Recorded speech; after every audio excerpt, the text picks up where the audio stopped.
آستانہ عالیہ اجمیر شریف، آستانہ عالیہ اجمیر شریف، حضور قبلہ اعلیٰ، حضور قبلہ اعلیٰ، صاحبزادگان، صاحبزادگان جتنے اتھے آئے مہمان سب زندہ باد، ماشاءاللہ شمشیر ماشاءاللہ محمد صاحب کدوں گائے ایتھے اگے تشریف لے آؤ نا میرے کول شمشیر صاحب تسی بھی اگے آ جاؤ ادھر آ جاؤ خمسة نطفی بها حر الوبال حاتمہ المصطفیٰ والمرتضیٰ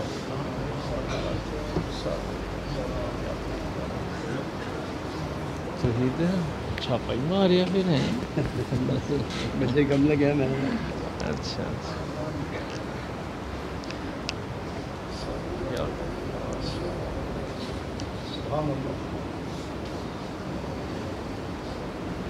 الحمدللہ الحمدللہ رب العالمین والصلاة والسلام علی سید الانبیاء والمرسلین وعلی آلہ الطیبین الطاہرین واصحابہ اجمعین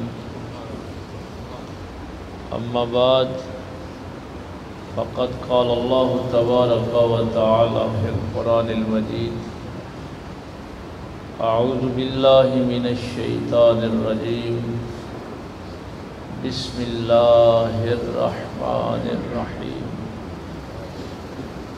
هو الذی ينزل على عبده آیات بینات لیخرجکم من الظلمات إلی النور وَإِنَّ اللَّهَ بِكُمْ لَرَؤُوفٌ رَحِيمٌ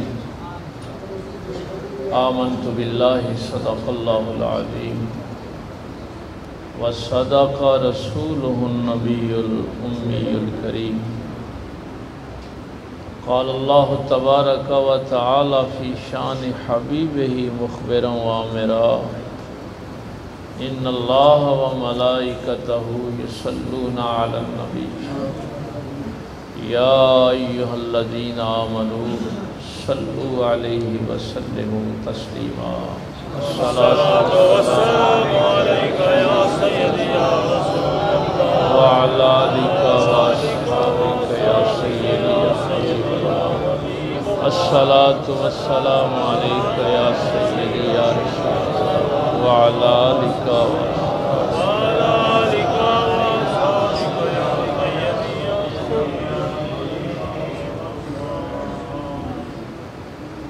بعد از حمد و صلاة نہایت واجب الاحترام صاحبزادہ محمد آفتاب صاحب، صاحبزادہ محمد حسیب صاحب، صاحبزادہ محمد علی صاحب، حضرت صاحب کے خلفاء، میرے پیر بھائیوں، معزز سامعین، خواتین و حضرات، آج کی بابرکت ساعتیں میں تو کئی دفعہ یہ کہتا ہوں کہ میلاد شریف والی رات ہماری روح کو اتنی غذا مل جاتی ہے جو سال کے لیے کافی ہے۔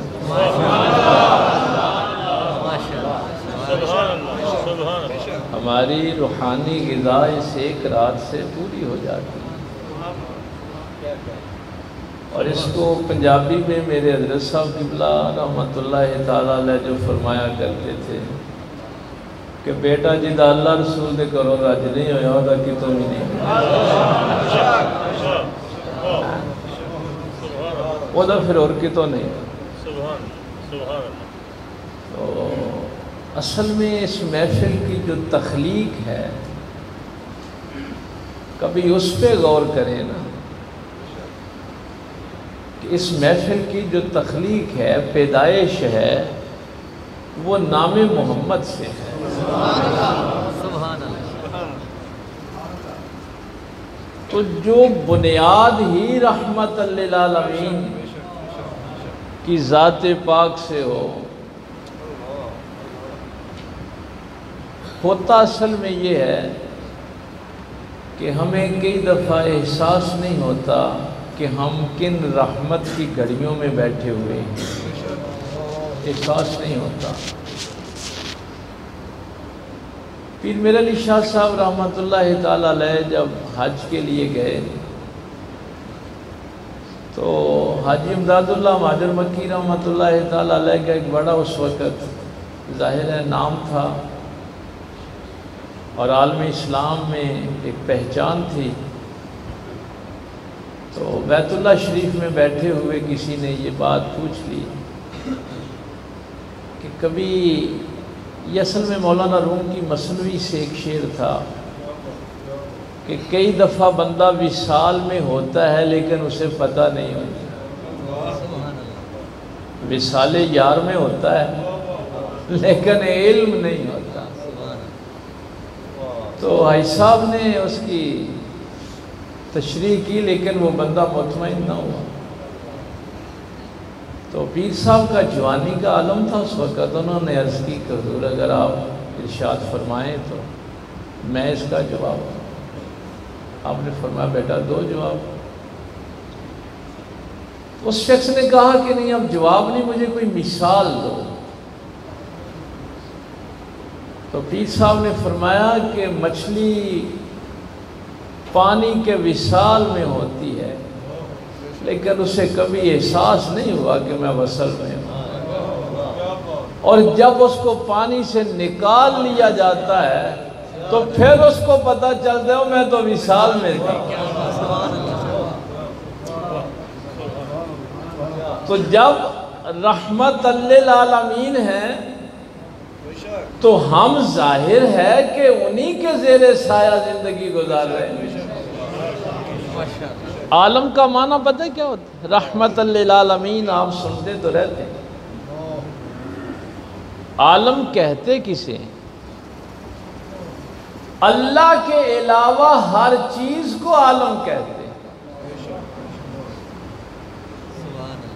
یہ اس کی ڈیفینیشن ہے عالم۔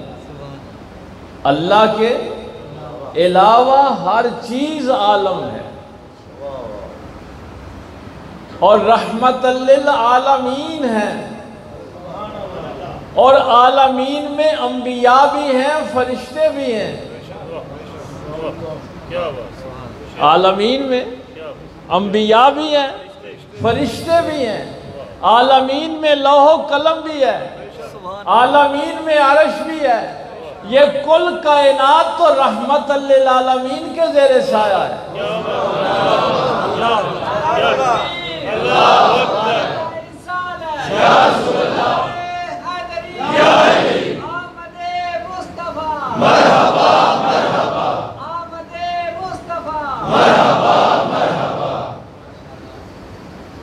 یہ حدیث آپ اکثر علماء سے سنتے ہیں اور مزے کی بات یہ ہے کہ اس کو سارے علماء بیان کرتے ہیں، ہر مکتبہ فکر کے بیان کرتے ہیں، اور اس آیت کی شرح میں بیان کرتے ہیں فَاذْكُرُونِي أَذْكُرْكُمْ۔ اس کی تفسیر میں وہ اہل حدیث ہوں، دیوبندی ہوں، شیعہ ہوں، کسی مسلک کا بندہ ہو، روایت یہ بیان کی جاتی ہے کہ اللہ فرماتا ہے کہ اگر کوئی تنہائی میں بیٹھ کے یاد کرے تو میں بھی اکیلا ہی اسے یاد کرتا ہوں، اور اگر کوئی محفل میں بیٹھ کے یاد کرے تو پھر میں بھی محفل میں اسے یاد کرتا ہوں۔ اب کسی کو ہے احساس کہ ہم کس مثال میں ہیں اس وقت؟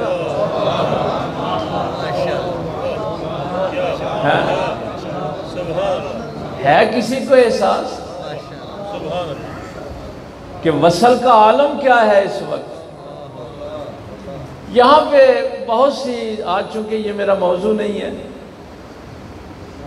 لیکن دو باتیں صرف اس حوالے سے میں عرض کر کے اپنے موضوع کی طرف آتا ہوں۔ کئی دفعہ کچھ لوگ کہہ دیتے ہیں کہ اللہ فرشتوں کی محفل میں یاد کرتا ہے، کہ تم بندوں کی محفل میں اور اللہ پھر فرشتوں کی محفل میں۔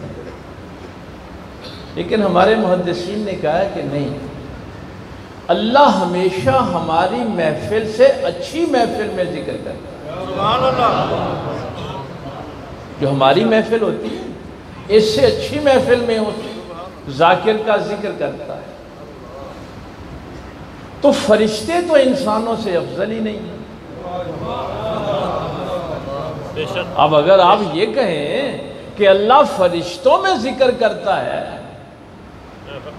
تو فرشتے تو انسانوں سے افضل ہی نہیں، پھر وہ محفل افضل کیسے ہوگی؟ جس محفل میں اللہ ذکر کرے گا، جب تک اس محفل میں نبیوں کی روحیں نہ چلی جائیں وہ محفل افضل ہی نہیں ہوتی۔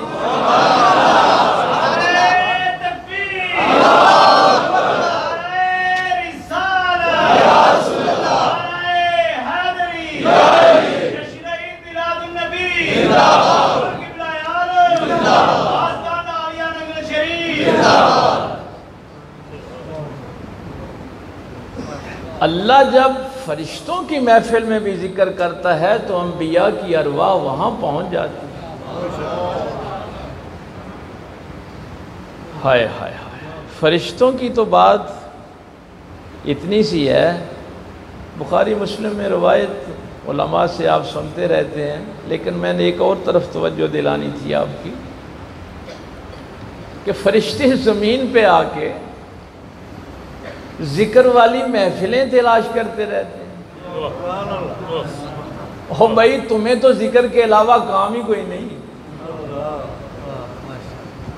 فرشتوں کو تو اور کوئی کام نہیں ہے، نہ ان کو پیٹ ہے، نہ بھوک لگتی ہے، نہ بچوں کا فکر ہے، نہ بیوی کا فکر ہے، صرف اللہ کی تسبیح بیان کرنی۔ تم تو ہر وقت اللہ کا ذکر کرنے والے اور زمین پہ آ کے ذکر کی محفلیں تلاش کرتے رہتے۔ ہاں اس لیے کہ یہ زمین والے وہ خوش نصیب ہیں جن کا ذکر پھر عرش والا کرتا ہے۔ فَاذْكُرُونِي أَذْكُرْكُمْ، اس آیت کی شرح میں یہ بات ہے۔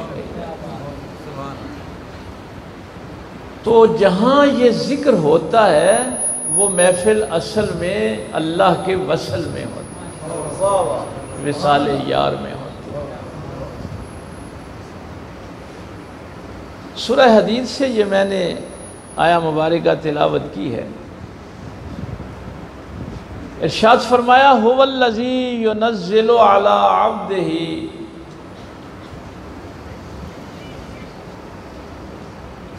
وہی ذات ہے ينزل جو نازل کرتی رہتی ہے، علی عبدہ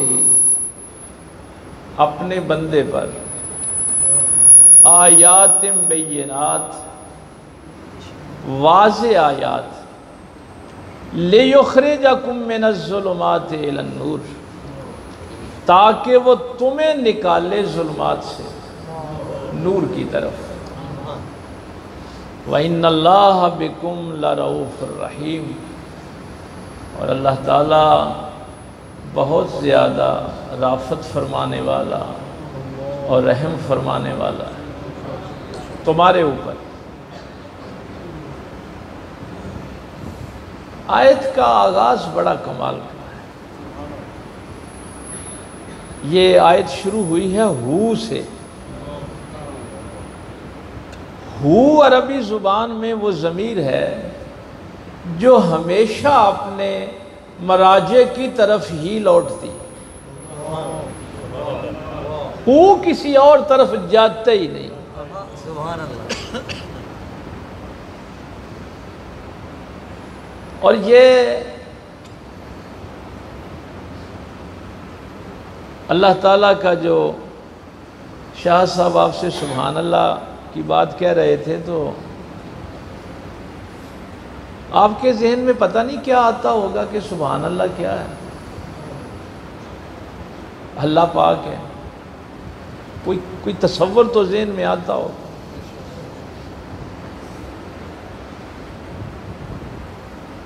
اس میں یہ چند باتیں عقیدے کی ہیں، یہ ذہن میں رکھیں۔ جب ہم سبحان اللہ کہتے ہیں تو اس کا مطلب یہ ہوتا ہے کہ اللہ ذاتی اعتبار سے ہر عیب سے پاک ہے۔ یہ عقائد ہیں ہمارے، عقیدے کو سمجھنا ضروری۔ اس کی صفات بھی تمام عیبوں سے پاک ہے، اس کے افعال بھی تمام عیبوں سے پاک ہیں، اس کے اسماء بھی تمام عیبوں سے پاک ہیں، اور اس کے تمام حکم بھی تمام عیبوں سے پاک ہیں۔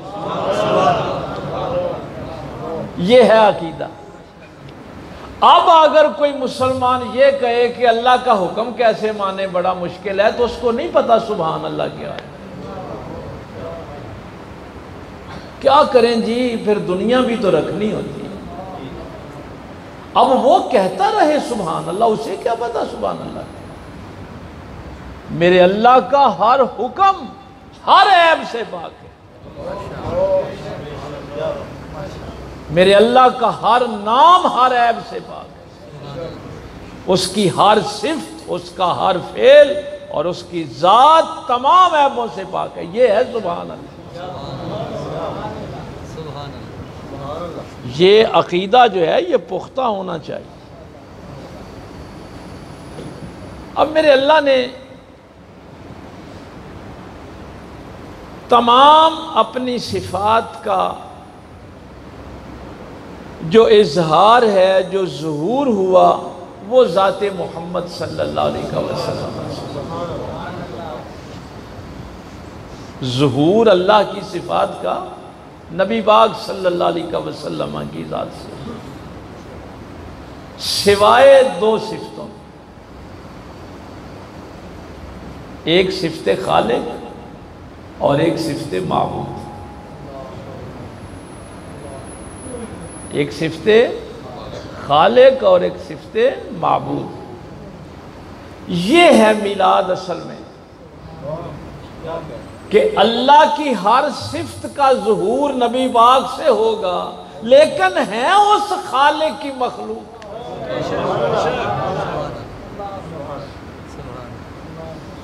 ہیں اس خالق کی مخلوق، اس معبود کے عبد ہیں۔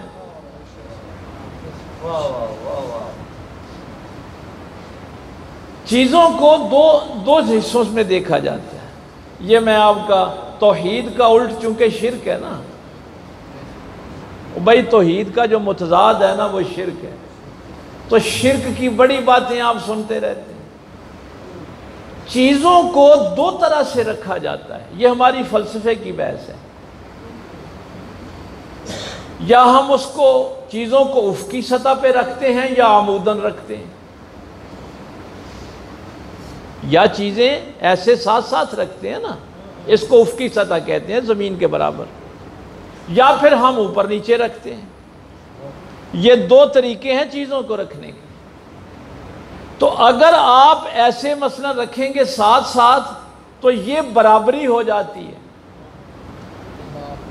جب چیزیں افقی سطح پہ رکھی جاتی ہیں تو پھر وہ برابر ہو جاتی ہیں۔ ہم جب بھی اللہ اور محمد کا ذکر کرتے ہیں عموداً کرتے ہیں، ہم نے کبھی افقی سطح پہ رکھا ہی نہیں۔ وہ خالق ہے، یہ مخلوق ہے۔ لیکن اگر میں نے تفصیل میں نہیں جانا، خالق بھی ایک ہے اور اصل میں مخلوق بھی ایک ہی ہے۔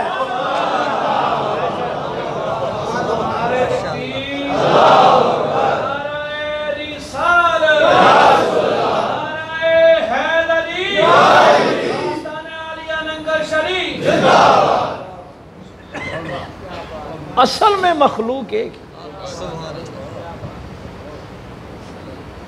آدم علیہ السلام، یہ در منصور میں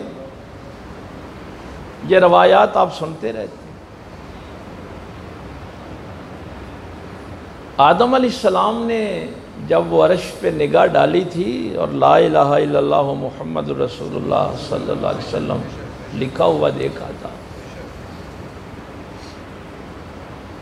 تو اس وسیلے سے دعا مانگی تھی یہاں پہ بڑا ایک کمال کا نقطہ ہمارے محققین نے بیان کیا ہے کہ آدم علیہ السلام فوری طور پہ سمجھ گئے. کیوں سمجھ گئے؟ اصول گفتگو کا یہ ہے کہ کوئی دو متضاد الفاظ ہوں، جملے ہوں، سینٹنسز ہوں، ان میں اور یا واو حروف عطف ضرور آتا ہے. آپ نے صبح اور شام کا ذکر کرنا، کیا کہیں گے؟ صبح و شام. درمیان میں عطف آئے گا نا، واو آئے گی. قد جاءکم من اللہ نور و کتاب مبین. نور اور کتاب. لیکن کیا کمال کا جملہ ہے یہ جو میں نے کہا تھا نا کہ خالق بھی ایک ہے اور اصل میں مخلوق بھی صرف ایک ہی ہے. یہ تھا وہ اوپر نیچے والا معاملہ کہ سینٹنس دونوں علیحدہ ہیں، لا الہ الا اللہ علیحدہ ہے، محمد رسول اللہ علیحدہ ہے، لیکن کمال ہے کہ درمیان میں واو نہیں ہے اور ہے ہی نہیں.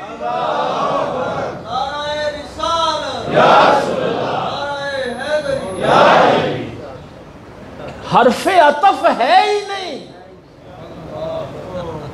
اللہ ڈائریکٹ جس مخلوق کے ساتھ ہے، جو واسطہ فیض ہے، وہ صرف محمد رسول اللہ کی. یعنی اللہ نے درمیان میں یہ واو کا حرف بھی جو ہے وہ برداشت نہیں کی. لا الہ الا اللہ، اللہ کے ساتھ ہی محمد رسول اللہ صلی اللہ علیہ وسلم. اچھا، یہ ہو کی بات اصل میں شروع ہوئی تھی کہ ہو جو ہے نا، یہ ضمیر ایسی ہے کہ یہ ہمیشہ اپنے یہ کی طرف ہی لوٹتی ہے. اور اللہ کا جو ذاتی نام ہے اس میں کمال بھی بڑا ہے. اس لفظ میں کمال مفسرین نے جو لکھا ہے کہ دنیا کا کوئی بھی آپ لفظ لیں، اس کو توڑنا شروع کر دیں تو لفظ محول ہو جائے گا، بے معنی ہو جائے گا. میرا نام حامد ہے، ہا کو علیحدہ کر دیں، الف میم اور دال، کوئی یعنی معنی بالکل ہا اور الف کو علیحدہ کر دیں اور میم دال مد رہ جائے گا. کسی نام کو بھی، اب کسی لفظ کو بھی دیکھیں، اس کا ایک حرف آگے پیچھے کر دیں، لفظ محمل ہو جاتا ہے، بے معنی ہو جاتا ہے. لیکن یہ کمال ہے لفظ اللہ میں کہ آپ الف کو علیحدہ کر دیں تو للہ رہ جاتا ہے. للہ. آپ نے ایک الف اور ایک لام علیحدہ کر دیا تو رہ گیا لہو، سب کچھ اسی کے لیے ہے. اب الف اور دونوں لام یہ بھی علیحدہ کر دیں تو آپ صرف ہو کہیں تو ہر ایک کا تصور اللہ کی طرف ہی جائے گا.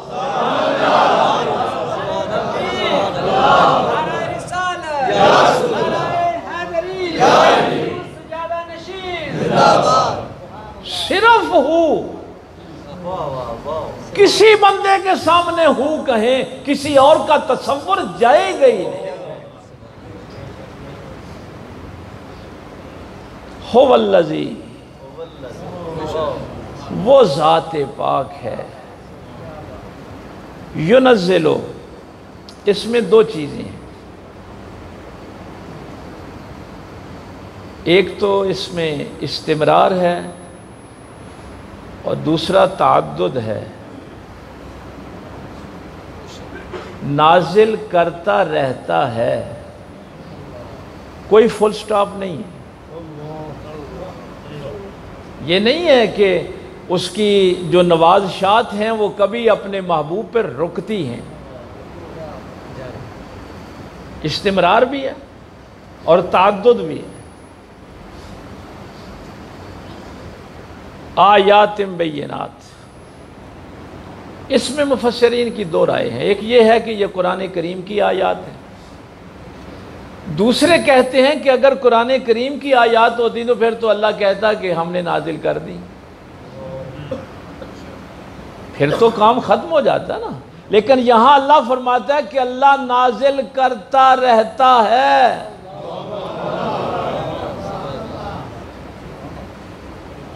اسی ایک لفظ سے دونوں چیزیں مفسرین نے ثابت کی ہیں کہ ایک ہی ذات ہے. وہ جو بات میں نے کہی تھی نا، ایک ہی مخلوق ہے. کس پہ نازل کرتا ہے؟ عبد ہی. اچھا یہ بڑی عجیب بات ہے، آپ عبد ہو کہیں گے تو صرف آپ کا تصور سرکار کی طرف ہی جائے، حالانکہ عبد تو ہم سارے ہی ہیں نا. فرشتے بھی عبد ہیں، جنات بھی عبد ہیں، لیکن کسی کے سامنے لفظ عبد ہو کہیں، کسی اور طرف تصور جائے گا؟ نہیں، ہو جاتا ہی اپنے مراجع کی طرف ہے. او بھائی ہو کسی اور طرف نہیں جاتا. اسی لیے تو اقبال نے کہا تھا نا، عبد دیگر عبد ہو چیزیں دیگر. اللہ نے یہاں نبی پاک کا نام نہیں لیا، سرکار کی صفت عبد بیان کی، اور اس عبد کے ساتھ وہ ضمیر لگا دی کہ جو صرف اس کائنات میں پہچان ہے تو میرے تمہارے آقا و مولا سرکار مدینہ صلی اللہ علیہ وسلم. یہ فلسفے کا موضوع تھوڑا سا مشکل ہے، لیکن آپ کے ذوق کے لیے میں عرض کر دیتا ہوں. اس کو کہتے ہیں ماہیت میں انقلاب ذاتی ممکن نہیں. ماہیت میں انقلاب ذاتی ممکن نہیں ہے. وہ خالق ہے، نبی پاک مخلوق ہے. وہ معبود ہے، یہ عبد ہیں. اور انقلاب ذاتی ممکن نہیں. اس کی سادہ مثال ہم سمجھانے کے لیے جو دیتے ہیں فلسفے کے طالب علموں کو، میرے باپ اگر نمازی تھے تو میں بھی نمازی بن سکتا ہوں. باپ نمازی تو بیٹا بھی نمازی، باپ عالم تو بیٹا بھی عالم ہو سکتے. صفات منتقل ہو سکتی، باپ متقی ہو تو بیٹا بھی متقی ہو سکتا ہے. لیکن انقلاب ذاتی، یہ صفات کی بات ہے، انقلاب ذاتی ممکن نہیں ہے. یہ بیٹا کبھی بھی اپنے باپ کا باپ نہیں بن سکتا. انقلاب ذاتی جو ہے یہ ممکن نہیں. بیٹے کے اندر باپ کی صفات منتقل ہو سکتی ہیں، لیکن بیٹا کبھی باپ کا باپ نہیں بن سکتا. اسی طرح باپ کبھی اپنے بیٹے کا بیٹا نہیں بن سکتا. یہ ہے میلاد کی محفل. کچھ بھی ہو جائے، مخلوق کبھی خالق نہیں بن سکتی، عبد کبھی معبود نہیں بن سکتا. یہ ہے شرک کے راستے میں سب سے بڑی دیوار. سبحان اللہ، ماشاءاللہ، سبحان اللہ. یہ شرک کے راستے میں سب سے بڑی دیوار ہے. یار لوگوں نے تو، یہ قرآن ہے، لوگوں نے تو نبی کی موجودگی میں بچھڑے کی پوجا شروع کر دی. اور پیغمبر بھی موسیٰ علیہ السلام نبی کی موجودگی میں شرک شروع ہو گیا.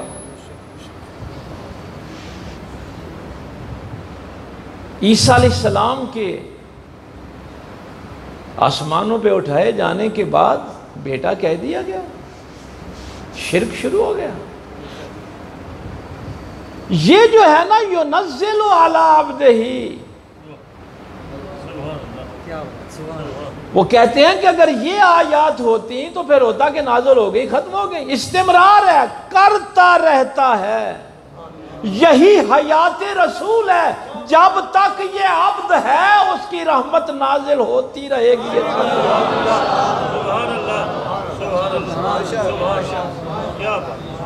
آیات بینات نازل ہوتی رہیں گی۔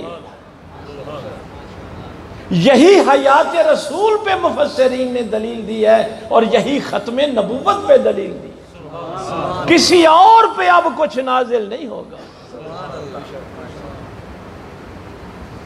اب کیا کہتے ہو؟ لیکن دکھ ہوتا ہے مسلمان اس بات کو سمجھ نہ پائے۔ ہمارے کچھ محققین نے یہ بھی کہا ہے کہ جو لوگ ڈکشنریوں سے معنی دیکھ کے ترجمہ اور تفسیر کرتے ہیں وہ کل اللہ کی بارگاہ میں پکڑے جائیں گے۔ اللہ پوچھے گا کہ کلام میرا تھا، تم کون ہوتے تھے اس کی شرح بیان کرنے والے؟ تمہاری کیا جرت تھی؟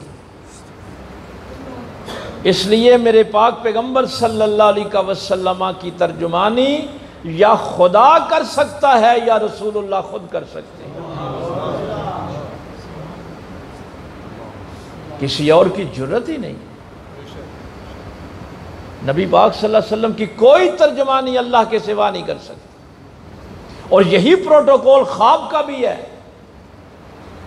اگر کسی کو خواب میں نبی پاک صلی اللہ علیہ وسلم کی زیارت ہو نا تو اس کا پروٹوکول بھی یہی ہے کہ یا تو ساتھ کوئی ہوگا جو تعارف کروائے گا کہ یہ محمد الرسول اللہ ہے، یا پھر سرکار خود فرمائیں گے کہ میں محمد الرسول اللہ ہوں۔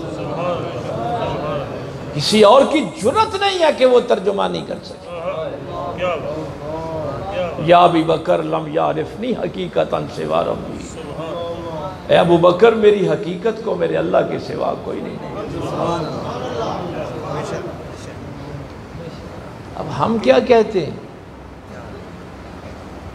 ہم نے تو صلاۃ کا معنی بھی رحمت کیا۔ کوئی ایک ایک ظلم ہوا ہے، ترجموں میں کوئی ایک ایک زیادتی ہوئی ہے۔ ان اللہ و ملائکتہ یصلون علی النبی، اللہ درود بھیجتا ہے، فرشتے رحمت کی سفارش کرتے ہیں۔ یہ جو ترجمے لکھے گئے ہیں میں وہ آپ کو بیان کر رہا ہوں۔ یا ایھا الذین آمنوا صلوا علیہ وسلموا تسلیما، اے ایمان والو تم بھی رحمت کی دعا کرو۔ کبھی سوچا ہی نہیں کہ میری زبان اس قابل ہے کہ میں رحمت للعالمین کے لیے رحمت کی دعا کروں گا؟ میری اوقات کیا ہے؟ میں اس کے لیے رحمت کی دعا کروں گا جو رحمت للعالمین ہے۔ لیکن یہی معنی کیا گیا۔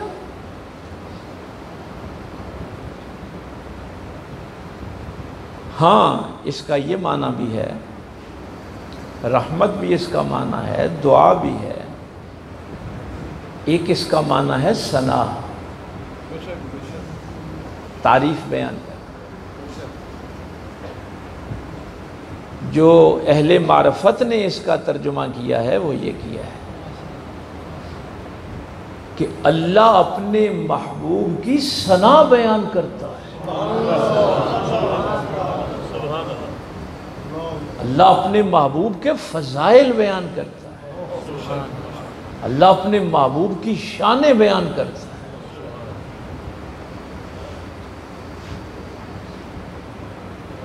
اسی لیے ہمیں جو درس ہے نا وہ یہ ہے کہ اس منبر سے شریعت بیان کریں، معاملات بیان کریں، اخلاقیات بیان کریں، سیاست بیان کریں، جو جی چاہے کریں، لیکن سب سے پہلے فضائل مصطفیٰ بیان کریں۔ جب ہم کہتے ہیں تو ہم اللہ سے یہ کہہ رہے ہوتے ہیں مولا ہمارے اوپر اپنے نبی کے جو اور چھپے ہوئے خصائص ہیں مولا ہمارے اوپر عیاں کر دیں۔ میں ایک آیت آپ کو بتاؤں، وَبَشِّرِ الصَّابِرِينَ، یہ جو ہے نا جہاں اللہ تعالیٰ نے فرمایا وَلَنَبْلُوَنَّكُمْ بِشَيْءٍ مِّنَ الْخَوْفِ وَالْجُوعِ وَنَقْصٍ مِّنَ الْأَمْوَالِ وَالْأَنفُسِ وَالثَّمَرَاتِ، بھائی اللہ ضرور آزماتا ہے، ہاں آزمائش ضروری ہے۔ ویسے علامہ اقبال بھی کمال کا بندہ تھا، کہنے لگے کسی نے پوچھا نا تو آپ یہ جی آج کل بھی یہ آپ کہتے ہیں جی وہ ہماری مرضی ہے ہم جیسے زندگی جی چاہے گزاریں، سنتے ہیں نا ہماری مرضی جی جیسے جی چاہے زندگی گزاریں۔ علامہ اقبال کے سامنے بھی کسی نے یہ بات کہی تھی تو انہوں نے فرمایا تھا پابندیاں شیروں پہ ہوتی ہیں کتوں پہ نہیں ہوتی۔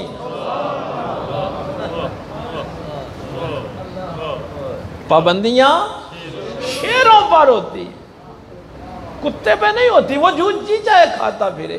یہ شیر پہ پابندی ہے کہ اس نے کسی کا مارا ہوا نہیں کھا،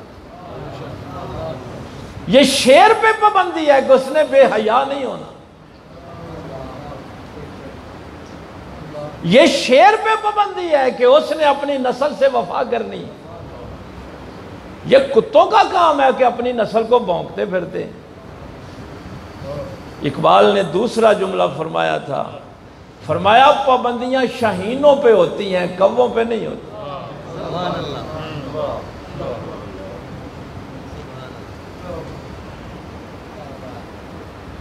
ہماری مرضی، اللہ تعالیٰ آزماتا ہے۔ میں ایک دن تاریخ کی چند باتیں، ہائے ہائے سرکار امام زین العابدین کو جکڑا ہوا تھا، ہتھ کڑیاں لگی ہوئی تھیں، تو وہ امام کا نام میرے ذہن سے نکل گیا، وہ رو پڑے، کہنے لگے امام اتنی سختی اتنی تکلیف، آپ نے ایسے ہاتھ جھٹکے وہ سال کچھ ٹوٹ گیا؟ اور نے فرمایا کیا تو ہمیں بے بات سمجھتا ہے؟ حضور پھر یہ کیا ہے؟ فرمایا جتنا بڑا مقام ہوتا ہے آزمائش بھی اتنی ہی بڑی ہوتی ہے۔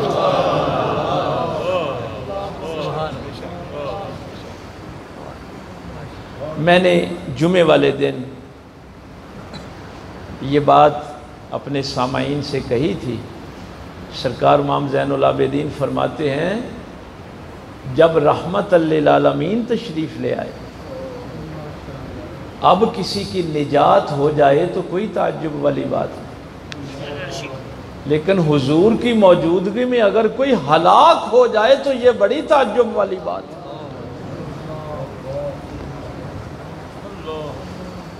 اگر کوئی حضور کی موجودگی میں ہلاک ہو جائے اس سے بڑا بدبخت کون ہے؟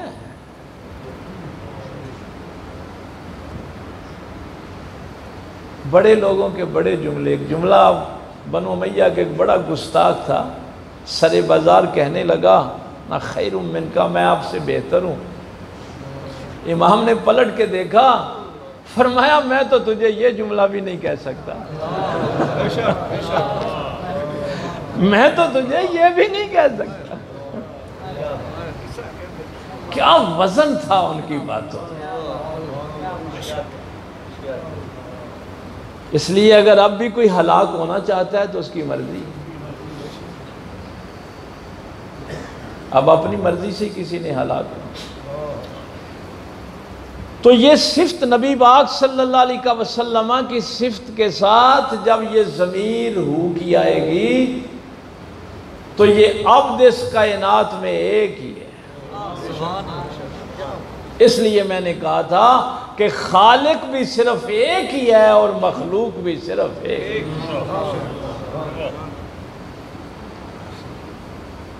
دوسرے کچھ مفسرین نے کہا ہے کہ اس سے مراد معجزات ہیں، لیکن اصل بات یہی ہے کہ قیامت تک اللہ تعالیٰ کی آیات بینات نازل ہوتی رہیں گی۔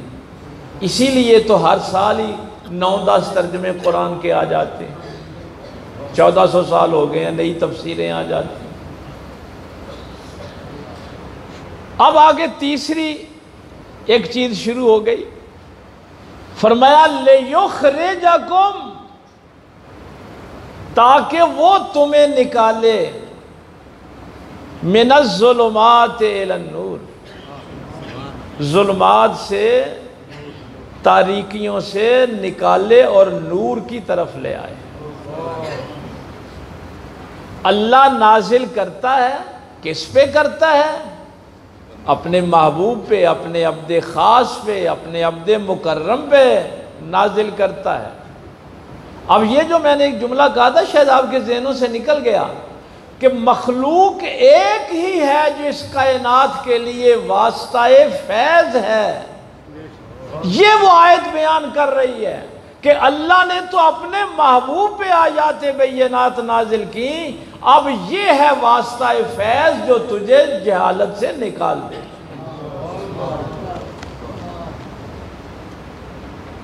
وسیلہ، واسطہ فیض، یہ میرے پاک پیغمبر صلی اللہ علیہ وآلہ وسلم کی ذات پاک۔ اور پھر فرمایا ان اللہ بکم لرؤوف الرحیم، بے شک اللہ تعالیٰ تم پہ رؤوف بھی ہے اور رحیم بھی ہے۔ رؤوف کا معنی جو ہے نا یہ مہربانی سے ذرا اوپر والا ہے، اردو میں اس کے لیے کوئی لفظ مناسب نہیں ملتا، اس لیے اس کو رافت کہہ دیتے ہیں، وہی لفظ لے لیتے ہیں۔ ایک بات آپ کو بتا دوں، اب وقت کم رہ گیا ہے، نعت خوان حضرات کافی تعداد میں، اللہ نے کوئی بھی چیز جو تخلیق کی ہے وہ رحمت کی بنیاد پہ کی ہے، اور اللہ تعالیٰ کو اپنی مخلوق سے بڑی محبت ہے۔ یہ دونوں جملوں میں اللہ تمہیں جہالت سے نکالنا چاہتا تھا تو اپنے محبوب پہ آیات بینات نازل کیا، اس لیے کہ اللہ کو تم سے محبت ہے، تم سے پیار ہے۔ ایک بزرگوں کا بڑا مشہور واقعہ ہے، ایک بندہ گیا کہنے لگا حضور میں کیسے دعا کروں کہ اللہ میری دعا قبول کر لے؟ انہوں نے فرمایا اللہ سے کہنا یا اللہ تجھے اس محبت کا واسطہ جو تجھے مجھ سے ہے،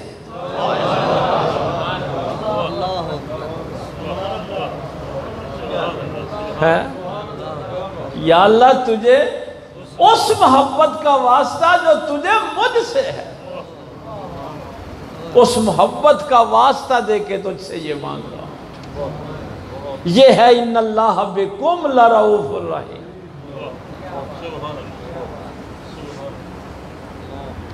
چونکہ ہم نے اس محبت کو پہچانا نہیں نا ابھی تک۔ اس دن شاید جمعہ پہ میں نے یہ بات کی تھی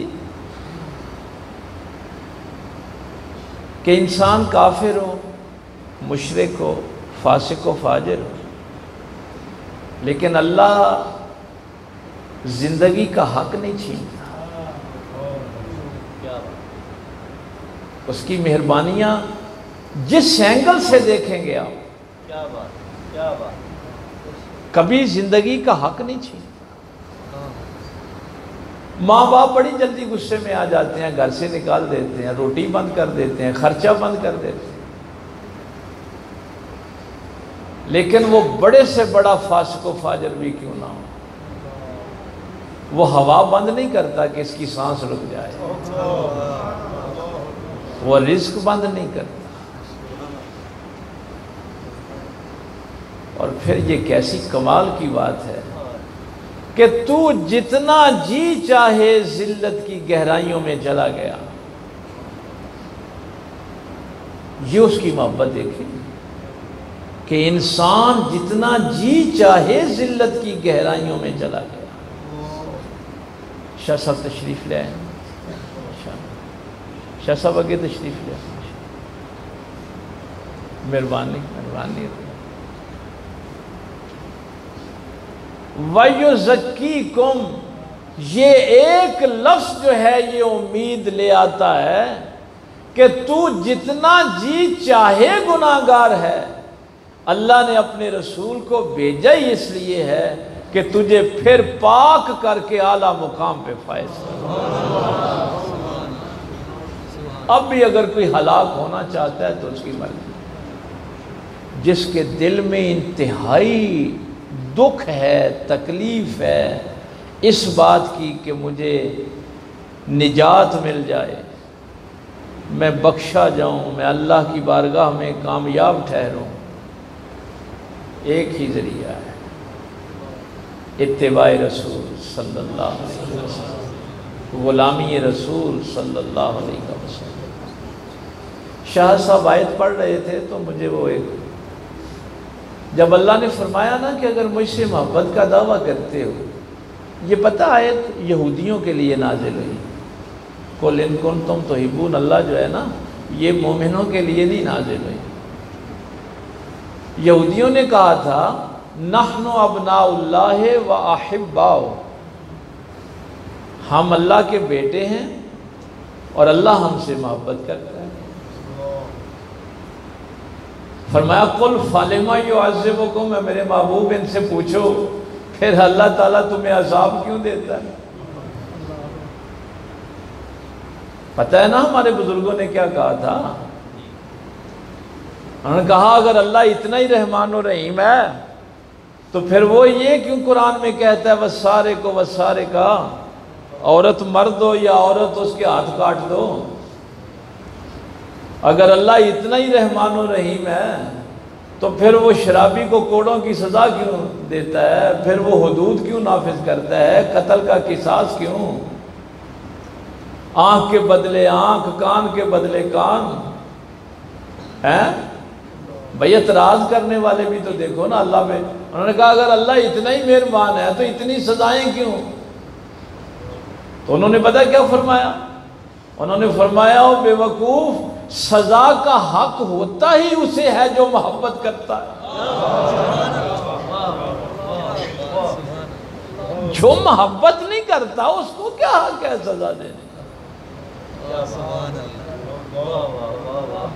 یہ حق ہوتا ہی اسے ہے جو محبت کرتا ہے. اور وہ سزا دیتا کس لیے ہے؟ تیری بھلائی کے لیے، اس میں بھی تیرے لیے خیر ہوتی.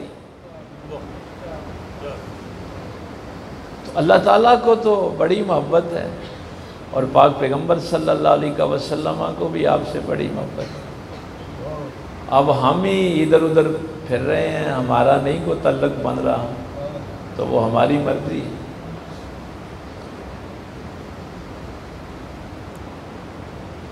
آیت کی متعلقات اور بھی باتیں تھیں تو چونکہ عرس مبارک بھی ہے، حضور بادشاہ دو جہاں مخدوم علاء الدین علی احمد صابر کلیری رحمہ اللہ کا، تو یہ جو اللہ نے فرمایا نا کہ اللہ تعالیٰ اپنی آیات بینات نازل کرتا رہتا ہے. حضور صابر پیا سرکار کا وصال 609 میں ہوا تھا اور 900 کچھ میں آپ کی 300 سال بعد آپ کی تدفین ہوئی. آپ کو دفن تقریباً 300 سال بعد کیا گیا. آپ کا آپ کو پتہ ہے ایک ہی مرید تھا، شمس الدین پانی پتی رحمۃ اللہ تعالی علیہ. تو ان کو پہلے ہی حکم فرما دیا کہ تم نے پانی پت جانا ہے. پیچھے سے یہ ترک تھے، سادات میں سے تھے. پہلے بابا فرید کے بیعت ہوئے، پھر حضور صابر پاک کی بابا فرید نے دے دیا شاگردی میں. پھر وہاں سے بیعت و خلافت ہوئی۔ تو یہ قصہ لمبا ہے، لیکن یہ جو اللہ نازل کرتا رہتا ہے نا، یہ میں صرف آپ کو بتانے لگا۔ آپ نے فرمایا مجھے وقت کا مجدد دفن کرے گا۔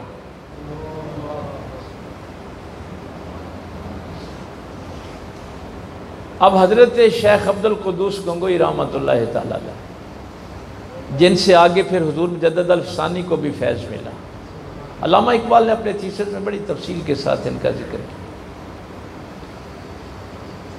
تو 300 سال کے بعد یہ مجدد پیدا ہوئے، وہ پھر تدفین کے لیے گئے۔ تو جو بات میں نے آپ کو بتانی ہے، جب تدفین ہو گئی تو شیخ عبد القدوس گنگوئی رحمۃ اللہ تعالی علیہ نے وہاں پھر خطبہ ارشاد فرمایا۔ لوگوں نے پوچھا کہ یہ 300 سال تک ایسے چند پتھروں کے درمیان کفن دے کے رکھ دیا گیا تھا، اس کی کیا وجہ ہے؟ تو شیخ عبد القدوس گنگوئی رحمۃ اللہ تعالی علیہ نے فرمایا کہ اللہ تعالیٰ نے اپنے محبوب کریم صلی اللہ علیہ وسلم کو وہ تمام معجزات دیے جو پہلے تمام انبیاء کو دیے تھے، اور پھر کچھ وہ بھی دیے جو پہلے نبیوں کو نہیں دیے تھے۔ تو ایک دفعہ پوچھا گیا کہ سرکار یہ جو معجزہ ہے حضرت عزیر علیہ السلام، یہ تیسرے پارے میں جو ہے کہ 100 سال تک آپ پہ نیند طاری رہی، تو یہ اس معجزے کا ظہور آپ سے نہیں ہوا یا رسول اللہ صلی اللہ علیہ وسلم آپ سے اس معجزے کا ظہور نہیں ہوا، تو سرکار نے فرمایا کہ یہ میری امت کے ایک ولی سے ہوگا۔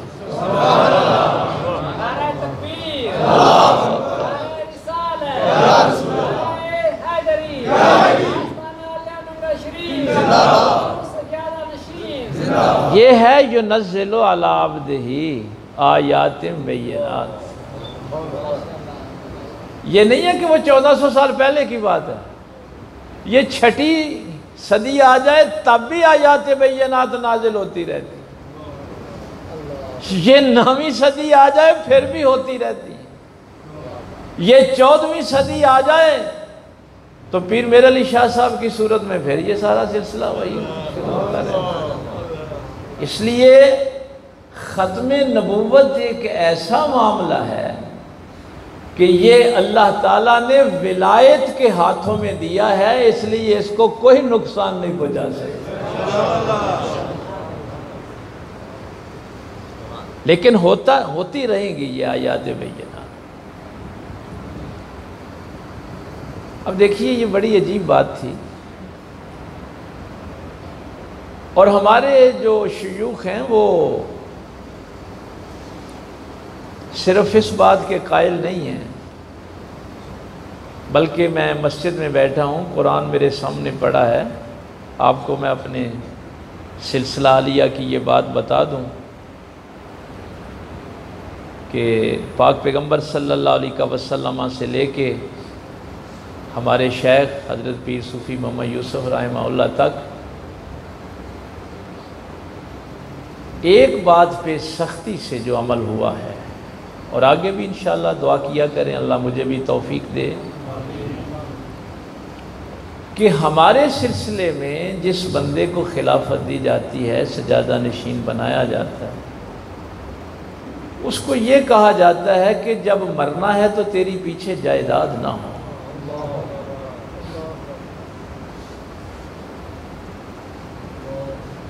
ایک بھی سلسلے میں بندہ ایسا نہیں، کیوں؟ پاک پیغمبر صلی اللہ علیہ وسلم کی سنت مبارکہ یہ ہے کہ آپ نے اماں عائشہ صدیقہ سے فرمایا تھا کہ میرے گھر میں کوئی پیسے تو نہیں، یا رسول اللہ صلی اللہ علیہ وسلم 7 درہم ہیں، فرمایا ان کو خیرات کر دو، میں کس حال میں اللہ کے سامنے پیش ہوں گا کہ میرے گھر میں دنیا کی دولت پڑی ہوئی ہے۔ اور اس پہ پھر آگے میرے مولا علی سرکار نے کیسے عمل کیا کہ دنیا کو 3 طلاقیں دے دیں۔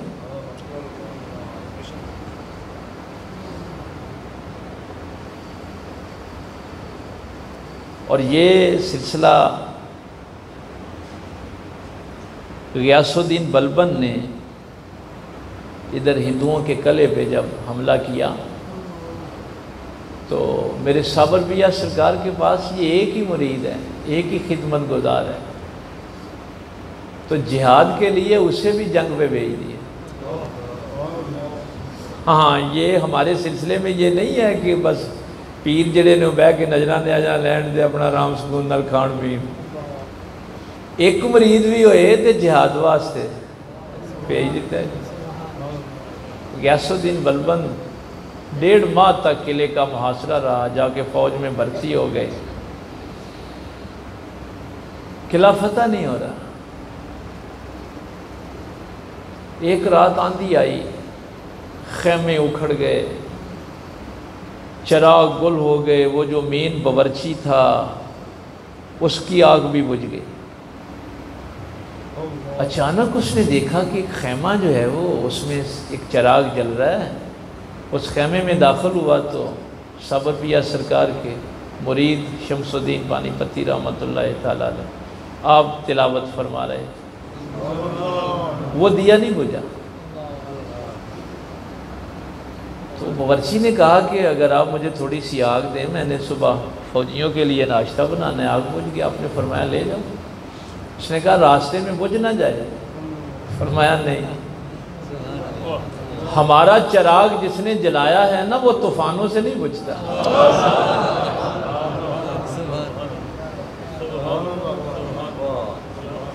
یہ آیات بینات نازل ہوتی رہتی،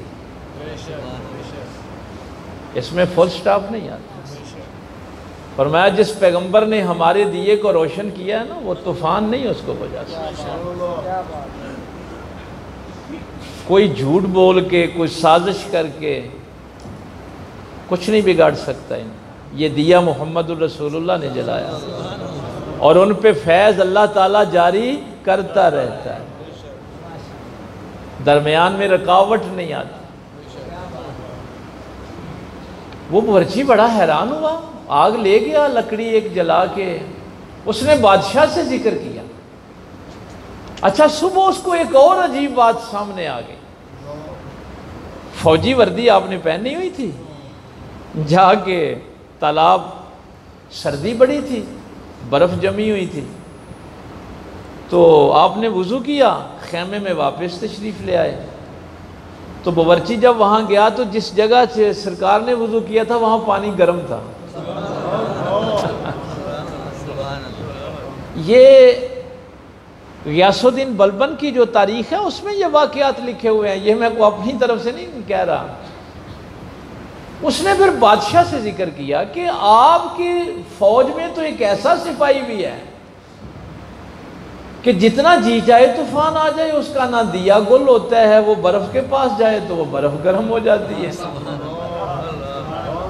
غیاث الدین بلبن کو یقین نہ آیا، اس نے کہا میں خود دیکھوں۔ اگلے دن شہری کے وقت جب تہجد کا وضو کرنے گئے تو بادشاہ بھی پیچھے پیچھے دیکھا تو واقعی وہاں پہ پانی گرم تھا۔ اب وہ آ کے قدموں میں بیٹھ گیا، کہنے لگا کہ سرکار آپ میری فوج میں سپاہی کے طور پہ۔ فرمایا بھائی جہاد کا کام ہے، پیر و مرشد نے بھیجا ہے۔ تو اب یہ تو نہیں ہے کہ ہم نے آستانے پہ بیٹھے رہنا ہے، جہاد کا وقت ہے تو جہاد کریں گے۔ اس نے کہا حضور آپ کی موجودگی میں 1.5 مہینہ ہو گیا، قلعہ فتح ہی نہیں ہو رہا۔ فرمایا تو نے دعا ہی نہیں کروائی۔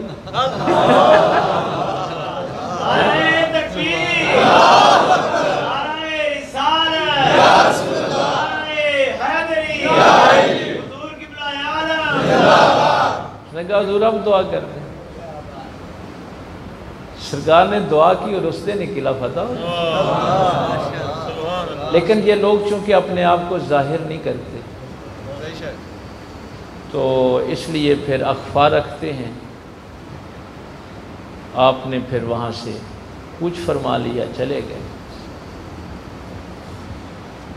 اور حضور صابر پیا سرکار نے چونکہ پھر ان کی ڈیوٹی پانی پت میں لگا دی تھی تو پھر آپ نے وہاں ہی زندگی، بلکہ ایک دن کہا، یہ بھی بڑا عجیب واقعہ ہے کہ وہاں تو شیخ ابو علی قلندر رحمۃ اللہ تعالیٰ علیہ موجود ہیں، تو حضور صابر پیا سرکار نے فرمایا کہ وہ جب تو جائے گا نا تو وہ خود ہی وہاں سے چلے جائیں گے، ان کو پتہ ہے یہ صابر پیا نے بھیجا ہے۔